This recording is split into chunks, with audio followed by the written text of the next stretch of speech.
अर्जुन उवाच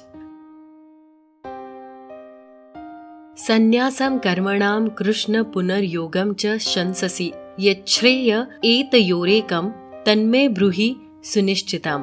भावार्थ, अर्जुन बोले, हे कृष्ण, आप कर्मों के संन्यास की ओर फिर कर्मयोग की प्रशंसा करते हैं, इसलिए इन दोनों में से जो एक मेरे लिए भलीभांति निश्चित कल्याणकारक साधन हो उसको कहिए। श्री भगवान उवाच संन्यासः कर्मयोगश्च निःश्रेयसकरावुभौ तयोस्तु कर्म संन्यास सत्कर्म योगो विशिष्यते।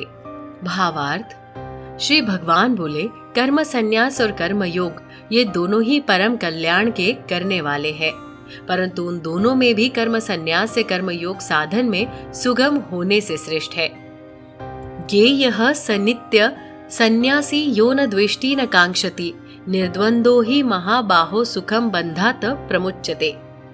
भावार्थ, हे अर्जुन, जो पुरुष न किसी से द्वेष करता है और न किसी की आकांक्षा करता है, वो कर्मयोगी सदा सन्यासी ही समझने योग्य है, क्योंकि राग द्वेष द्वंद्वों से रहित पुरुष सुखपूर्वक संसार बंधन से मुक्त हो जाता है। सांख्य योगो पृथक बालाः प्रवदन्ति न पंडिताः एकमप्यस्थितः सम्यगुभयोर्विन्दते फलम्।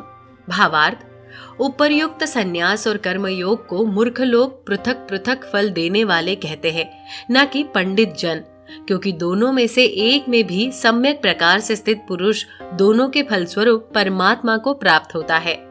यत्सांख्यैः प्राप्यते स्थानं तद्योगैरपि गम्यते एकम सांख्यम च योगम च यः पश्यति स पश्यति। भावार्थ, ज्ञान योगियों द्वारा जो परम धाम प्राप्त किया जाता है, कर्म योगियों द्वारा भी वही प्राप्त किया जाता है। इसलिए जो पुरुष ज्ञान योग और कर्म योग को फल स्वरूप में एक देखता है, वही यथार्थ देखता है। संन्यासस्तु महाबाहो दुःखमाप्तु मयो गतः योगयुक्तो मुनिर्ब्रह्म न चिरेणाधिगच्छति।